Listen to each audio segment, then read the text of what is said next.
اب قاضی فیاض عیسیٰ صاحب کو چونکہ پہلے ہی انہوں نے، ابھی آپ صرف اس کو دیکھ لیں، جو مشرف اپیلوں میں قاضی فیاض عیسیٰ صاحب نے جو ہائی کورٹ میں جب جج تھے مظاہر نقوی، تو اس وقت جو 3 رکنی بینچ کا فیصلہ تھا، فیصلے کا بھی ریکارڈ اور جو بینچ کی فارمیشن ہے اس کا بھی ریکارڈ مانگ لیا کہ یہ بینچ کیسے بنا تھا، حالانکہ کوئی قانون میں ایسی کوئی جگہ نہیں ہے کہ آپ بینچ کی، وہ تو چیف جسٹس ہائی کورٹ کا اختیار تھا جب انہوں نے وہ بینچ بنایا تھا، تو آپ کیسے اس کو چھیڑ سکتے ہیں؟ لیکن چونکہ مظاہر نقوی اس بینچ کو ہیڈ کر رہے تھے، مشرف کی اپیلوں کو وہاں منظور کیا گیا تھا اور خصوصی عدالت کو کالعدم قرار دیا گیا تھا، اس وجہ سے اب قاضی فیاض عیسیٰ صاحب نے، جسٹس سید مظاہر علی اکبر نقوی صاحب نے، جج سپریم کورٹ آف پاکستان، ان کی جانب سے Federation of Pakistan through Secretary Ministry of Law and Justice, President of Pakistan, President and Secretariat Aiwan Sadr, اور the Supreme Judicial Council through its secretary, Supreme Court building, Constitution Avenue, Islamabad, petition under article 184(3) of the constitution of Islamic Republic of Pakistan. انہوں نے جناب ان 3 کو اس میں فریق بنایا ہے اور انہوں نے یہ درخواست دائر کی ہے۔ انہوں نے کہا ہے کہ جی جو جوڈیشری ہے وہ ایک جو ضروری ہے کہ وہ ان کے جو ایک جج ہے اس کے بھی فنڈامنٹل رائٹ ہیں، اور ان کو بھی right to access to justice guaranteed to the people of Pakistan under article 4, 9, 10A and 25 of the constitution. اور انہوں نے کہا کہ قاضی فیاض عیسیٰ کا جو فیصلہ تھا اس میں عدالت یہ ڈکلیئر کر چکی ہے کہ بھلے وہ سپریم کورٹ کا جج کیوں نہیں ہے، اس کے بھی بنیادی حقوق ہیں، اس کو بھی فیئر ٹرائل دیا جائے۔ اگر اس کی جائیدادیں درست نہیں ہیں تو وہ سول عدالت میں دعویٰ ہو سکتا ہے، وہ سپریم جوڈیشل کونسل میں ڈائریکٹ سپریم جوڈیشل کونسل کیا ایویڈنس لے گی، کیا وہ جریا کا موقع دے گی، وہ کرے گی کیا وہاں پر گواہان ہوں گے، CPC کے تحت وہ سالوں کیس چلے گا، وہاں تو نہیں ہو سکتا ایسا پروسیس۔ اب جو مظاہر نقوی نے لکھا کہ the petitioner has been facing a malicious campaign since 16/2/2023، کہ 16 فروری 2023 سے وہ ایک جو میلیشیس کمپین ہے ان کے خلاف ایک پروپیگنڈا شروع کیا گیا۔ یہ تب کی بات ہے جب غلام محمود ڈوگر CCPO لاہور تھے، پرویز الہی والے، ان کے معاملے پر عدالت نے کہا تھا کہ بھئی انتخابات کی تاریخ کا کیا بنا، تو انہوں نے کہا تب سے جب غلام محمود ڈوگر کی معطلی کا وہ فیصلہ تھا، غلام محمود ڈوگر کا حوالہ نہیں دیا، لیکن 16 فروری 2023 سے انہوں نے کہا کہ میرے خلاف شروع کی گئی false and base less allegations have been openly and publicly لیورڈ against ہم، کہ ان کے خلاف کھلے عام میڈیا پر ان کا ایک ٹرائل کیا گیا اور ان کے خلاف جھوٹے الزامات عائد کیے گئے۔ media trial has been conducted this malicious campaign and the complaints are a direct and جو attack on the independent of judiciary، کہ یہ ڈائریکٹ اٹیک ہے عدلیہ کی آزادی پر، جب آپ ایک سپریم کورٹ کے جج کے اوپر اس طرح کے الزامات لگائیں، یا اس وقت کی جو حکومت ہے وہ اس کے وزراء اس طرح کا بیٹھ کے میڈیا پر ان کے الزامات لگائیں اور ان کے خلاف، وہ آپ کو یاد ہوگا جو ٹرک اور ٹرکوں والی اور یہ باتیں ساری ہوئی تھیں، تو اور پھر کیسی کیسی آڈیوز سامنے آئی تھیں اور ان آڈیوز کی بنیاد پر یہ ساری کارروائی شروع کی گئی تھی۔ The Supreme Court of Pakistan in the case of Justice Qazi Faiz Issa versus Federation of Pakistan observed that no one, including a judge of the highest court in the land, can be denied his right to be dealt in accordance with law. Every citizen of Pakistan, notwithstanding his status or position, is entitled to due process of law in any action determined to his life, liberty,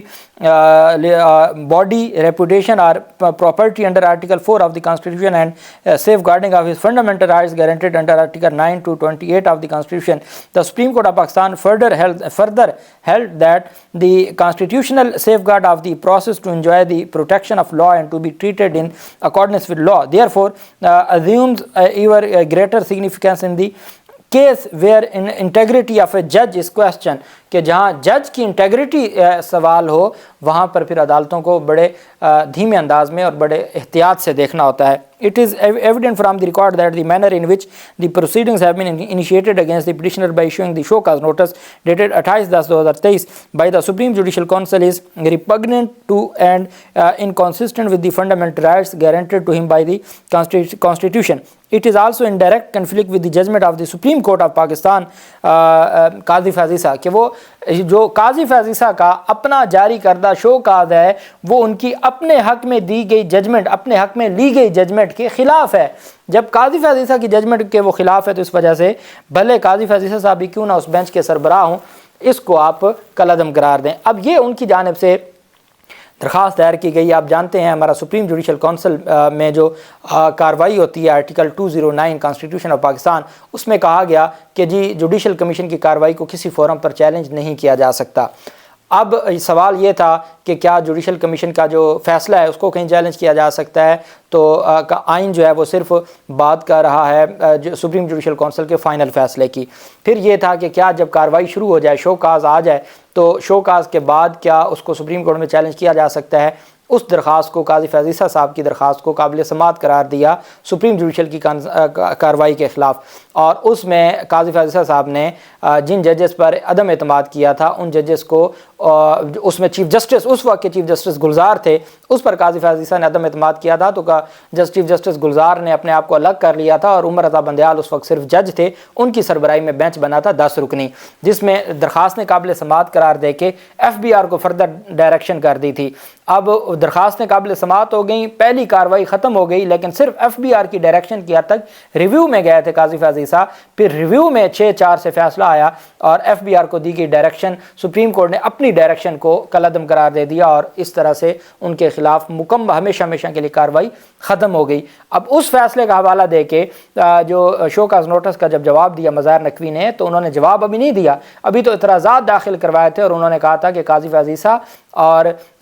جو سردار طارق مسعود ہیں وہ میرے خلاف supreme Judicial council میں نہ بیٹھیں، چونکہ مجھے ان پہ اعتماد نہیں ہے، اتنا بڑا ایک اپنے چیف جسٹس پہ۔ اب جب بینچ بنے گا تو بینچ بھی اس میں قاضی فیض اور سردار طارق مسعود کے علاوہ بنے گا، تو منصور علی شاہ صاحب ہیڈ کریں گے، تو منصور علی شاہ صاحب نے اپنی ان کی ججمنٹ ہے، اس ریویو میں جو اکثریتی ججمنٹ ہے وہ لکھی گئی تھی منصور علی شاہ صاحب کی جانب سے۔ تو بہت ساری چیزیں ہیں جو اب اس میں مظاہر نقوی صاحب نے 4 رکنی قانونی ٹیم میدان میں اتاری ہے۔ مخدوم علی خان صاحب، لطیف خان کھوسا صاحب، خواجہ حارث صاحب اور بیرسٹر علی ظفر صاحب، یہ 4 رکنی قانونی ٹیم ہے جو اتاری گئی ہے میدان میں۔ آج 3 بجے سپریم جوڈیشل کونسل سماعت کرنے جا رہی ہے۔ اب اس میں دیکھنا یہ ہے کہ اعتراضات کو بھی دیکھنا ہے، اس میں تمام جو شکایت کنندہ تھے، جو 10 درخواست گزار تھے یا شکایت کنندہ تھے، ان کو بھی بلایا ہوا ہے، ریکارڈ کو بھی بلایا ہوا ہے۔ اس میں